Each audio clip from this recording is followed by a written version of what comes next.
On this week's episode of Let's Talk Cincy, the ongoing efforts to stop gun violence in the city of Cincinnati. From our perspective and from the perspective of everybody in City Hall, our mayor and everybody, even one shooting is one too many. Plus, celebrating cancer survivors. And so the mission of what we were doing, Curtis, was to not raise money, but to raise awareness about cancer and to promote early detection through diligent and timely screening. And remembering a Cincinnati sports icon, Peter Edward Rose. From WLWT, this is the Emmy Award-winning show, Let's Talk Cincy, presented by Western and Southern Financial Group. Put our financial strength behind you. Here now is Let's Talk Cincy anchor, Curtis Fuller. With me now is the Vice Mayor of the City of Cincinnati, Jan Michelle Lemon Kearney, and Councilwoman Anna Albee. First of all, welcome to the program. Thank you. Thank you, Curtis. It's really wonderful to be here. Yeah, it's always good to have you here. We decided that we wanted to talk a little bit about what's going on in the city. I know people keep hearing about shootings and the violence on the street. We should start out by saying that violent crime is trending downward in 2024. But I am certain that a lot of residents would feel otherwise. So, Let's talk about that. Yeah, I can just say, so violent crime is actually down. We've had fewer shootings this year than last year, and that trend is continuing. But from our perspective and from the perspective of everybody in City Hall, our mayor and everybody, even one shooting is one too many. So as long as there's even one shooting, we still have work to do. And that's really the issue, that we know that there's still shootings out there. It's something that's been experienced all across the country. Guns are plentiful. The state laws about guns are really weak. And so that encourages more shootings. And so there are a lot of things we can talk about in that area as well. But as long as there's even one shooting, that's one too many. We want all our residents to be safe. As you come on board to council, you're the newest council member, it becomes real all of a sudden, the responsibility as a council person that you have, and figuring out some kind of way to make people feel safe. Yeah, absolutely. Well, I was lucky enough to have the opportunity to work with leaders like Vice Mayor Kearney and others in the community around gun violence before coming to council. In fact, I ran my whole campaign on gun violence prevention. And let me jump in. So Anna was president of Moms Demand Action. And so that's how we all got to know her, like way before she got on council. She was out there doing this work for years. And so and that's a great organization. Yeah, thank you. And that group is dedicated to grassroots advocacy around gun policy. And here in Ohio, as the Vice Mayor says, the state government keeps us busy here in Cincinnati. And really, just to amplify something the Vice Mayor said, is City of Cincinnati is in a tough spot where this is a real problem. We are dealing with this every day, and we are feeling the impact of these shootings. And yet our state government has been non-responsive. Furthermore, they've continued to pass bills that have make our job harder. They've passed bills like permitless carry. We don't have background checks. They've armed teachers. They've passed stand your ground, or what I call shoot first bills. They've done all of this to push guns out into the state. And then when we as a city try to pass ordinances to keep our citizens, our residents safe, the state sues us. So we're really in a tough spot where the city is doing everything we can, but we're doing it with one arm tied behind our back, fighting against our state government. Yeah, there's a state law, and we call it the preemption law, that says local entities cannot make gun regulations. And so about a year or so ago, we said, forget that. We need to do some common sense laws. And so we talked about storage. You have to securely store your weapon, or else it's a misdemeanor. You get fined for that. You could even have jail time for that. Put a lock on it, and Anna's going to talk about her lock program in a minute, because I think that's public libraries. That's something people need to know. And the other thing was domestic violence. If you have a domestic violence conviction, you have no business having a gun. So that's out. So those are common sense laws that we put into place. The state sued us over that, and so far they've won. I don't know how the appellate process is going to go. Whether or not we think we have a chance of winning, and whether or not it's really worth putting money behind that. But meanwhile, we're still moving forward. We've seen these lock programs, and police departments will make these locks available free of charge. For free. So talk about the program that you have. Yeah, so I want to first say it is so important for gun owners to be responsible about their firearms and really treat that firearm with the respect it deserves, especially when there are kids in the home. So what folks can do today is you can walk into any police station, get a free gun lock. We also know that maybe some folks might not want to go to the local police station. So I've worked with our Hamilton County library system to get free gun locks into every single public library in the entire county. You can walk in, no questions asked, get a lock, a cable lock, and information about secure firearm storage. And it's just so important to really educate folks on what responsible gun ownership looks like and make it easy, right? Make it free. Let people have that resource. Does it surprise you that because we talk about this all the time, and you would think that people would get it eventually. You would think that they would know it before they even purchased the gun. So it really surprises me when I hear these stories over and over and over. You know what, Curtis? I think people don't think it will ever happen to them. So they don't think that their kids are going to find that hidden gun in the house, that their kids' friends will find it, that they'll start just playing with it. But it happens. And so people have to know up front, get your gun locked up. We're not trying to take people's guns away. You know, although I think, you know, these AR rifles, that's a whole nother issue, but we're not trying to take guns away from folks. It's like you can have your gun, but have it locked up because anyone could use it accidentally. The other thing that happens is suicide.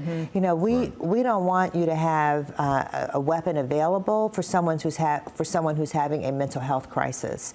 And so that's another thing that people need to think about. Lock it up. We're working on a voluntary storage program where you can actually get the gun out the house at times that you really need to make sure, like, you know, say the grandkids are coming over or the friends are coming over or there's someone in your family who's having a mental health crisis. You don't even want the gun in the house, and so we're working on that. We've been working with Anna on this since before she got on council. So it's moving forward, and it's, you know, it's been something that we're really excited about bringing to Cincinnati. Yeah, and I want to amplify something Vice Mayor said around suicide prevention.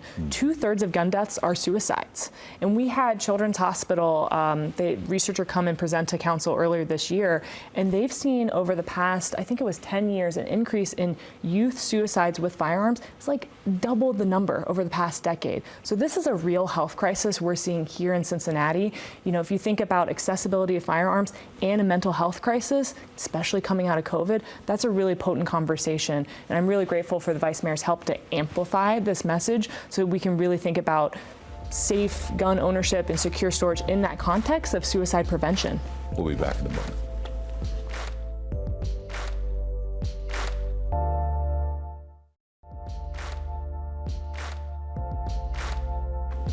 Back now with the Vice Mayor, Jan Michelle Lemon Kearney, and Councilwoman Anna Albee, talking about guns, access to guns. What the police have said, the chief and others in the department have said, is that we're seeing multiple people injured in these shootings.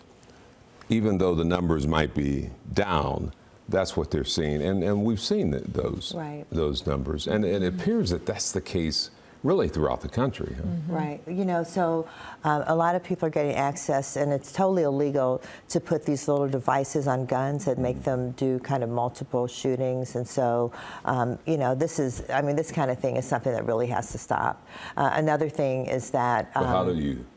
It has to stop. The question then becomes, how do you Well, stop let me it? tell you, we have a great CJIC unit, so our gun investigation unit, the best in the country. Steve Dettelbach, who's director of the ATF, was here last month, and he even said it. He's like, you guys have the best investigation unit in the country. And so our police department is able to find who's doing the shootings, and so that's wonderful. We really applaud them for that. They have a high solving rate. I don't know how they do it. You know, I'm not. Technology is pretty amazing. Yeah, because they do it though. Each bullet, if I remember correctly, each bullet has its own fingerprint, if you will, and so then they can track it down. They track guns, so they know there's one gun in Avondale, for example, that was used in like 11 different shootings, and they know that and they can track it. So, so our police investigation unit, they know how to find those folks and get them prosecuted. It's just ridiculous, and and then we have to look at the larger picture. Why is all this happening? And so we have to look at what kind of social determinants do we need to also address, because we can't just wait till the shooting happened. Let's look and see why folks are involved in that in the first place. And is it poverty? Is it lack of affordable housing? Lack of food insecurity, not being able to get educated because you're hungry, you don't have a place to stay. The high absenteeism rate. There are a lot of issues the families are struggling that we have to address and that we are addressing, because that's kind of the basis of all of this. You can't just look at the shootings that are happening and how to stop them, though that's a part of it, but also how to prevent that whole culture from the beginning. And I know sometimes people don't want to hear about this broader picture, but you have to connect the dots. You have to connect the dots. It's our responsibility, and so we're looking at that. We serve everybody in the city, and we don't want to wait until there is a problem. Right. We talk a lot about the prevention piece, but the work Karen Rumsey and the Victims Assistance Liaison Unit is doing is supporting our survivors of gun homicide, whether that's working through that court process or having group counseling sessions. And I'm really proud this year in the budget, we actually set aside additional budget to increase the number of people on that team. So we have more social workers who are out there working actively with our survivors to help them with wraparound services. And in fact, we are launching, or this month launched, our hospital-based violence intervention program, which is an amazing partnership with Cincinnati Children's and UC Medical Center, where every survivor of gun violence that comes in between the ages of 0 and 44 into either of those hospitals, they're going to get paired with a violence prevention professional who's going to assist them with food access, mental health support, housing, whatever those needs are, to make sure that they can go home to a safe place. I think this is going to be a really critical step for us in help our survivors as well as preventing the next shooting. All right. Well, thank you very much, both of you, for being here. Thank you, Curtis. It's always a pleasure to talk to you. Appreciate it. We'll be back in a moment.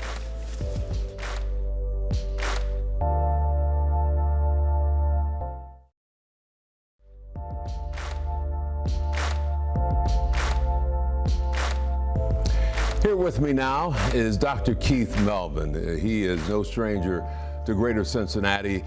First of all, it's good to see you. We're going to talk about several things. But I want folks to just give a little background, because people should know that before we talk about the event that you're having, give a little of your background.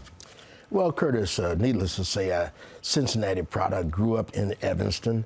I went to Evanston, 2 years at Walnut Hills, then Sawyer Junior High back in the good days. And then I graduated from Withrow High School, so I was wearing black and orange from way back, and I still wear that black and orange. I knew. Unfortunately, lately it's been for the Bengals. Then I went to Fisk University. I majored in chemistry, did a master's degree program there, and then I was fortunate enough to attend the University of Cincinnati's College of Medicine, and I graduated in 1980, was the 5th African American actually to train in internal medicine at Jewish Hospital right here in Cincinnati. Jewish Hospital being the oldest Jewish hospital in the country is the Jewish Hospital right here in Cincinnati, formerly over on Burnett Avenue and now out in the Kenwood area. So I trained there, and I did internal medicine, general internal medicine. I did critical care medicine, emergency medicine. I've worked in several of the health department clinics around town. And as I have transitioned, as they say, into a more relaxed environment, I now actually teach internal medicine residents out at the Jewish Hospital Internal Medicine Residency Program. I wanted you to give that background because it's important for people to hear the journey. When I was diagnosed with prostate cancer in the year 1999, when I was 47 years of age, I couldn't believe as a doctor that I was diagnosed with prostate cancer. And at the time, I wasn't sure if I was even going to live to be 50 years of age. But I had surgery, Curtis, and I woke up the next day, and my mother was there in the room with me. Thank God for my mom, still here. She'd be 95. But my mother was there, and I said, Mom, I woke up out of the dead sleep, it seemed like, the day after surgery, and I told my mother that I was going to be a speaker, and she said, what do you mean? I said, well, I don't know for sure, but I just know that, Mom, I just was laying here and I kept saying to myself, if I die, will it matter that I was born? And I couldn't say yes. And so what that said to me, Curtis, is that I'm practicing medicine. I thought that was what I was supposed to be doing, but in fact it was not. If I died, would it matter that I was born was a question I couldn't answer yes. And so I knew I had more work to do. And so I went out and started saying, let me use this test that I've had to give a testimony to others, because I said somebody else should be saved after I've made it at the age of 47 through prostate cancer, and if I live long enough, I need to save others, and maybe that'll make a difference in what I've done in life. And in fact, what I realized when the doctor called me, Curtis, and said I had cancer, I thought he turned my world upside down. He actually turned it right side up. So we fast forward to this Cancer Survivors Ball that you've been doing now for 15 years. Yes. Talk a little bit about that, because as a survivor yourself, you realized that there were other survivors. You and dear friend Bill Mabry said, let's do this, because you both had these stories to tell about surviving. Yes. Well, Bill Mabry, who was a patient of mine, just came to me one day in 2009, I think it was, and he said, Doc, we ought to have a party. He was a DJ. He said, let's have a party. Our wives survived cancer. My wife at the time had survived 2 cancers at the age of 39. I was 47 when I survived mine, and his wife had breast cancer. She survived. I said, okay, we'll have a party. So we had a party. We sent out some word, and we charged $25 out at the Atrium Hotel out in Springdale, Tri-County area. And I'm like, wow, 100 people came. It was $25. We had paper plates, plastic forks and spoons, and Ollie's Trolley was our caterer at the time. And so people actually came. And I'm like, wow, people actually came.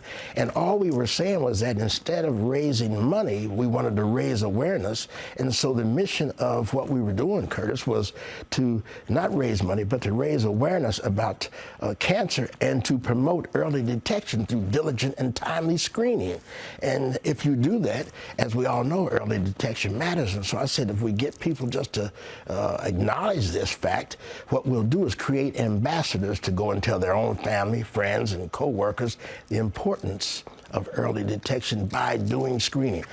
So obviously the 100 people who were there 14, 15 years ago, they must have gone out and spread the word. Yes, because you've had upwards of 2,000 people. Yes. So from 100 and paper plates, a little party, upwards of 2,000 people when it was held down at the Duke Convention Center. Because of construction down there, you are having it at the Sharonville Convention Center this year.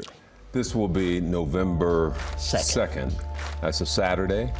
Tickets are available. It's good to see you. Thanks, Curtis. All right. We'll be back in a moment.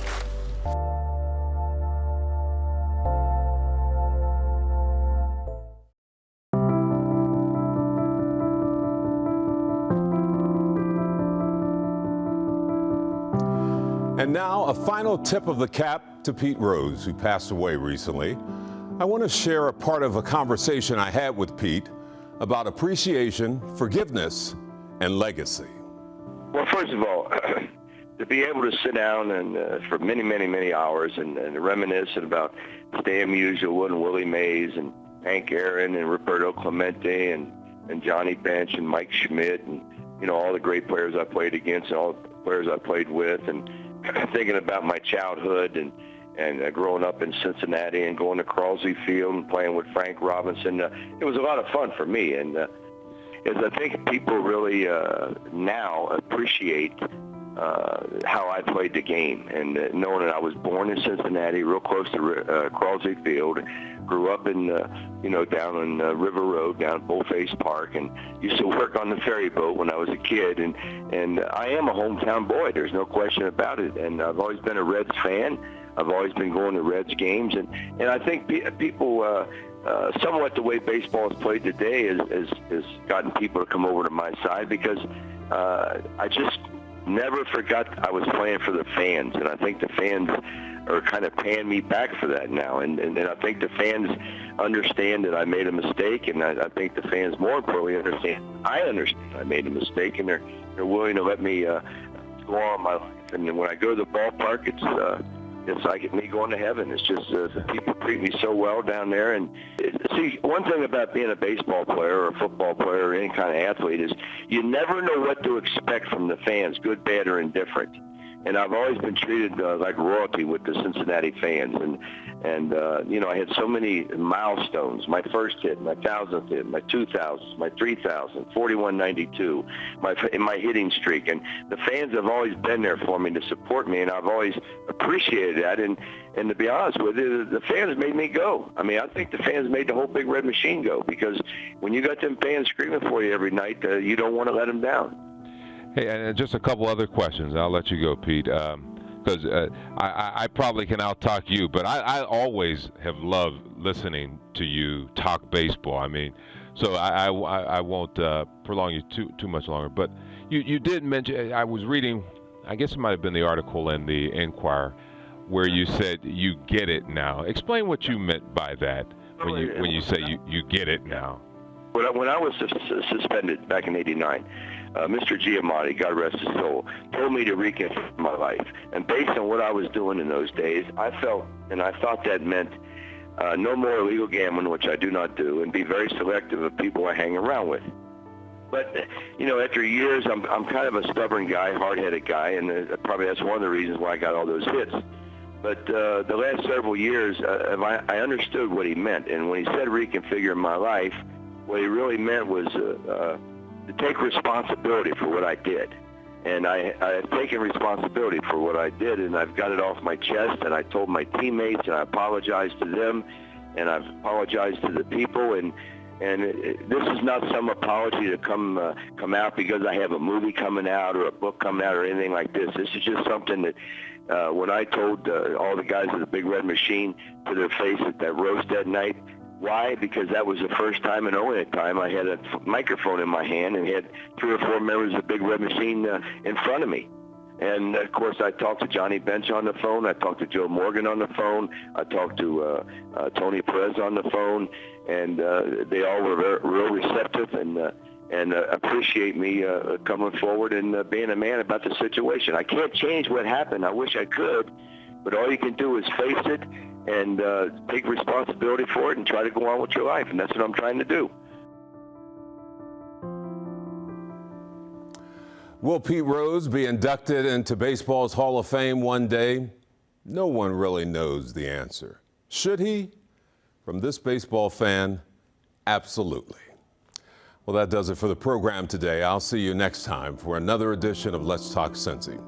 Have a good day and a better day tomorrow.